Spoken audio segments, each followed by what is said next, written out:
Background saya itu S1 saya kesehatan masyarakat, S2 juga kesehatan masyarakat seperti itu. Background saya kesehatan dari D3 Akper, terus ngambil S1-nya, S2-nya. Dulu di bidang kesehatan pindah ke ngurusin anak. Mungkin Bapak Ibu, adik-adik di sini baru tahu apa yang disebut dengan Dekela, Desa Kelurahan Layakana. Nanti ada lagi di atasnya Kelana, Kecamatan Layakana. Di atasnya lagi Kabupaten Layakana, KLA. Di atasnya lagi ada Provila, Provinsi Layakana. Di atasnya lagi Idola, Indonesia Layakana 2030. Kenapa harus itu? Harus ada itu karena kasus, kita tidak cerita dunia, kasus di Indonesia saja Pak. Coba perhatikan televisi, di dalam 1 bulan itu ada saja berita tentang anak kekerasan. Kekerasan ini ada pelecehan seksual, ada di situ pemukulan, ada di situ penelantaran, ada di situ membuang bayi di tempat itu kekerasan. Coba dilihat di TV televisi, rata-rata dalam 1 bulan itu saya ada. Bahkan saya ini lagi ringnya 2 minggu sekali ada berita itu. Nah ini dasar dari itu, makanya harus ada Indonesia Layak Anak, Provinsi Layak Anak, Kabupaten Layak Anak, Kecamatan Layak, di terakhirnya Desa Layak Anak. Dan juga nanti menyusul Puskesmas Ramah Anak dan Sekolah Ramah Anak. Di tempat lain sudah Masjid Ramah Anak, Pak. Kita baru belum ini. Nah ini semuanya harus ramah anak. Ramah anak ini apa? Perlindungan bagi anak-anak kita. Perlindungan apa? Haknya dan perlindungan khususnya. Kalau haknya apa? Hak kesehatan, hak pendidikan, hak aktif dan seterusnya. Hak bermainnya juga. Perlindungan khususnya, perlindungan ketika dia dilakukan pelecehan seksual, kekerasan maupun pelaku maupun korban, itu harus dilindungi. Bukan kita biarkan, kau ini yang melakukan pelecehan seksual anak, tapi anak pelakunya tidak bisa kita biarkan, tetap kita harus rangkul seperti itu. Nah, ketika haknya terpenuhi, perlindungan yang dilindungi, itulah yang disebut Desa Layak Anak. Pengertian Desa Layak ini sama dengan kabupatennya, yang desa yang sistem pembangunannya memenuhi pemenuhan anak dan perlindungan khusus anak yang dilakukan secara terencana, menyeluruh dan berkelanjutan. Yang tadi saya ceritakan, karena kasus anak banyak di dunia, prinsipnya ini Konvensi Hak Anak di PBB itu prinsipnya ada 4, non diskriminasi, tidak ada perbedaan antara yang disabel atau tidak, yang pendek, yang tinggi, yang hitam, yang putih, tidak ada perbedaan lagi. Kepentingan terbaik bagi anak, apa sih itu? Terus kelangsungan hidup dan perkembangan, serta penghargaan terhadap pandangan anak. Artinya desa harus menyerap apa sih maunya mereka di dalam pembangunan maupun dananya. Ini dari tahun ke tahun. Ini ada 2002 Undang-Undang Perlindungan Anak, baru ada 2002. Terus 2014 ada perubahan undang-undangnya, 2017. Nah di sini ada undang-undang Kebiri. Ada penambahan klausal namanya, penambahan pasal di situ. Nah ini dasarnya sekali dari undang-undang di pasal 21 ayat 3. Pemerintah daerah berkewajiban dan bertanggung jawab untuk melaksanakan dan mendukung kebijakan nasional dalam penyelenggaraan perlindungan anak di daerah. Nah, ayat 4-nya diwujudkan melalui upaya daerah membangun kabupaten kota layak anak. Jadi ini peran dari masyarakat di situ, memberikan informasi, memberikan masukan, melaporkan kepada pihak berwenang, nanti berperan aktif melakukan pemantauan, pengawasan, menyediakan sapras maupun memberikan ruang. Terus peran dari organisasi masyarakat atau LSM, mereka mengambil langkah-langkah yang diperlukan sesuai tugas dan fungsinya. Mungkin dalam pengawasan, kalau LSM seperti itu. Ini dunia usaha, yang pertama kebijakannya itu harus berperspektif anak. Jadi dari perusahaan ini 3 yang kita mau sebenarnya, regulasi di perusahaan itu ketika ada ibu hamil. Yang dikatakan anak ini di bawah 18 tahun sampai dalam kandungan. Jadi ketika ada perusahaan yang mempekerjakan ibu-ibu yang lagi hamil, regulasinya apa? Nanti cutinya apa? Pekerjaannya apa? Tentu tidak membahayakan. Tentu beda dengan yang tidak lagi hamil. Yang kedua yang kita inginkan dari perusahaan itu ketika produknya harus ramah anak. Yang ketiga dana CSR-nya. 3 saja yang kita inginkan dari dunia usaha. Ini peran dari media massa tentunya harus memberitakan anak itu tidak boleh langsung namanya, harus inisial. Terus foto-fotonya tidak boleh juga, harus diblurkan dan seterusnya. Nah ini saya ceritakan ini kasus anak Tanjung Jabung Barat. Ini dari tahun 2017, 18, 19. Trennya jadi kasus itu meningkat, korbannya menurun. Kasus trennya meningkat, korbannya menurun. Saya sebenarnya dua-duanya takut, jumlah kasus dan korban saya takuti. Korban, ada contoh kasus Emon yang 2011 ya, kapan itu yang di TV yang mensodomi 114 orang. Itu apa? Alhasil waktu kecil dia disodomi. Jadi ketika dewasa dia mensodomi juga 114 orang. Nah saya tidak bayangkan ketika korbannya ini 16, 32 dan 19, dewasa nanti dia melakukan hal yang sama. Ketika waktu kecil dipukul, alhasil ilmu yang didapat ilmu pukul, nanti dewasa pasti mukul juga. Iya kan? Nah, ini yang saya takutkan. Itu dari tren kasus. Nah ini adik-adik ibunya lagi marah ke anaknya, marah biasa atau marah besar? Mau ndak adik-adik dimarah seperti ini? Ndak mau. Marah boleh, ibu bapak, ibu pak guru marah boleh, tapi marah yang seperti apa? Kalau marah sampai menghardik itu tidak boleh. Ya. Gambar saja, saya tidak dapat referensi yang lain gambarnya. Ini gambar bapaknya lagi mukul anaknya, terus anaknya mukul adiknya, dan dia bertengkar dengan temannya. Apa yang didapat? Ini ilmu tampar dari bapaknya, maupun dari bapak guru. Maaf, ini ilmu tampar saya sebut dapat. Ini anak lagi dieksploitasi sebagai pengguna narkoba. Nah ini anak. Nah bagaimana ini kalau terjadi pada anak-anak kita? Adik-adik jangan kayak gini ya. Ya. Ini yang cowok dari sekolahnya apa? Aliyah. Umurnya 17 tahun, di bawah 18. Ya, adik dari ya sama SMA. Yang SMP tidak ada. Ini SD semua. Iya. Oh iya. Maksud saya anak sini semua nih. Iya. Ya, yang tinggal di sini walaupun sekolahnya tempat lain. Ya, baik. Nah, ini saya sebut itu kekerasan terhadap anak, saya sebut racun jiwa.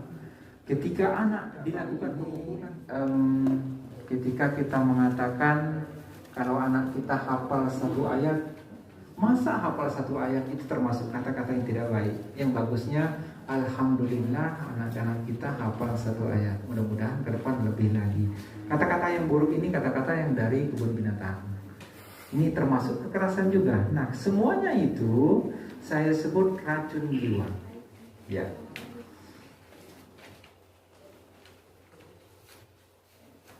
Nah, racun jiwa tadi ketika dia dilakukan terus mendapat racun jiwa pagi, siang, malam, siapa yang melakukan? Bisa saja tante, bibi, paman, bisa saja orang terdekat, bisa juga abang, bisa jadi orang tua.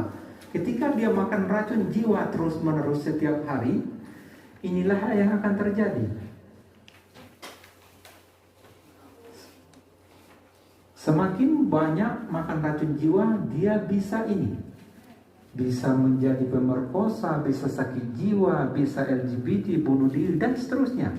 Tergantung racun jiwanya tadi. Makin banyak dia akan melakukan ini.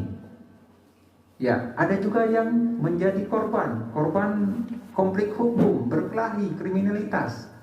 Itu tadi awal muasalnya. Mungkin kita pernah atau menyaksikan tetangga kita, ada keluarga kita yang hobinya mukul anak. Coba lihat perilaku anaknya. Saya yakin uring-uringan. Terus kalau dipukul dia akan memukul juga seperti tadi. Ini tergantung racun jiwa yang dimakan tadi setiap hari. Kalau di rumah dipukul, di sekolah dipukul, terus di desa dipukul, di tempat umum dipukul, terus makan itu, alhasil ilmu yang ditangkap itu, alhasil dia akan melakukan hal yang sama terhadap itu, singkatnya. Nah ini yang tadi, jadi obatnya apa? Tentu obatnya akan lama dan butuh proses.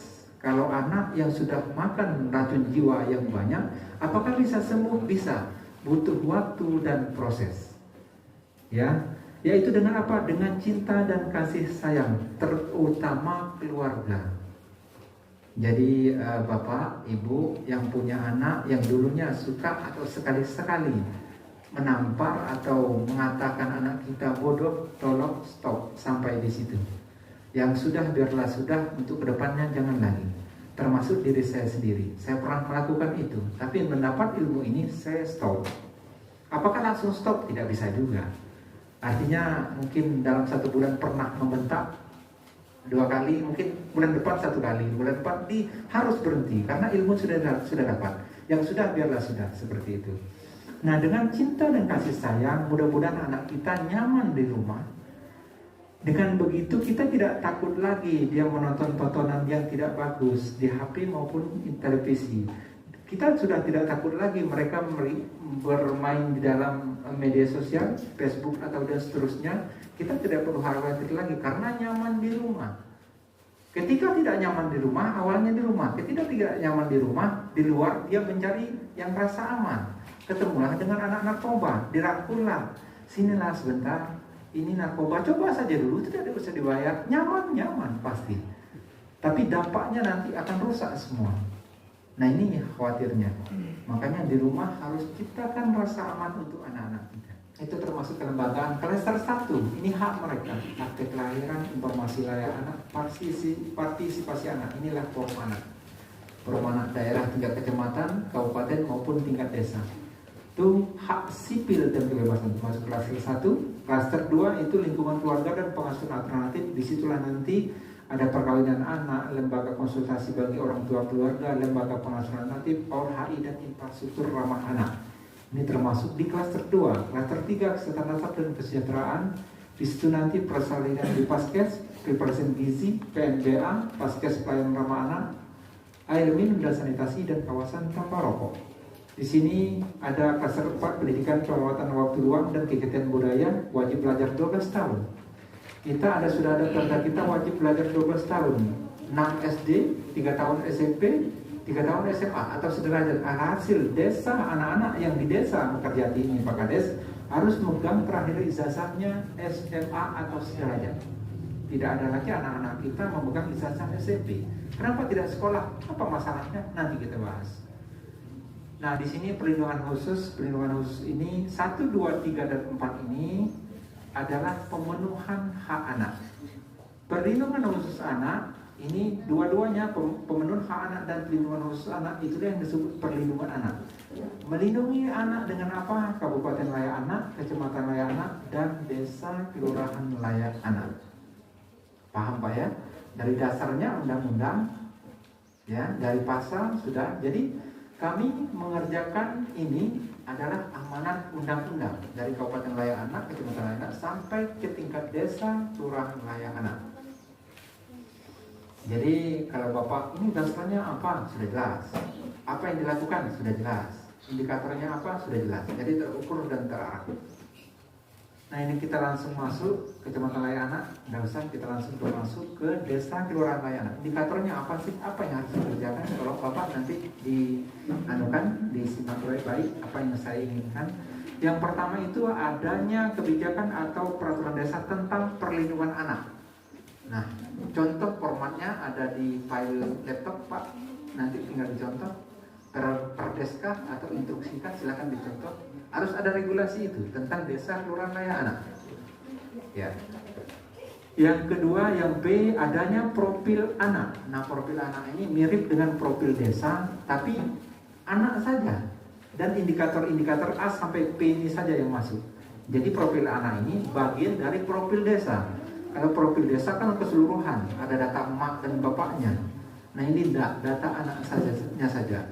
Mungkin kalau di depan kata pengantar, kata keduluan bisa sama. Terus batas wilayah selatan, utara, barat, timur sama. Barulah data A dan sampai P ini saja dinarasikan. Ya. Seterusnya forum anak desa. Forum anak sudah terbentuk Pak? Tingkat desa sudah? Mana ketuanya? Yundari ketuanya, forum anak, ya. Terus yang B ini harus terlibat di dalam musrembang des atau pramusrembang atau musrembang di tingkat RT, terserah. Jadi Bapak tolong libatkan mereka. Jadi adik-adik yang forum anak di musrembang desa harus ikut. Di musrembang pramusrembang desa kalau ada boleh juga, atau rapat-rapat kecil di tingkat RT harus ada. Maunya apa, suarakan. Oke? Paham ya? Terus yang D, forum anak berperan sebagai 2P. 2P ini pelopor dan pelapor. Ketika mereka terlibat di dalam musrembang desa saja, itu bisa disebut sebagai pelopor. Dan juga ke depan harus terlibat di semua kegiatan desa, Pak. Apakah itu bakti sosial, pendataan penduduk, misalnya MTQ tingkat desa, apapun kegiatan yang ada di desa, mereka harus ikut. Tentu porsinya beda dengan orang dewasa. Diimplementasikan setelah rembuk, misalnya, oh kita harus mengadakan event lomba penghafal Al-Quran atau ayat-ayat pendek. Alhasil tadi RT sudah kita keluarkan regulasi agar menghafal Al-Quran. Bisa nih contoh di tempat lain. Kita lombakan diimplementasinya, masukkan anggaran. Masuklah mungkin di MTQ tingkat desa. MTQ tingkat desa kan ada baca Al-Quran kan? Itu salah satu contohnya. Tapi digali dulu setiap RT Pak. Nanti bukan kita mengajarkan event saja, tapi itu orangnya nanti itu saja. Tapi kalau kita setiap RT harus ada yang mewakili, harus ada yang mengaji, harus ada yang ngapal ayat-ayat pendek. Nah ini nanti ada event-eventnya, nah, seperti ini yang saya harapkan implementasinya dari data tersebut. Oke, kita lanjut. H, adanya ruang taman bermain bagi anak Pak Kades. Nah ini mungkin ada taman Pak di sini? Belum Pak ya, mungkin kedepannya kalau bisa dibikin. Itulah tadi kembali ke dana 3 tadi, tolong rangkul perusahaan kalau tidak masuk di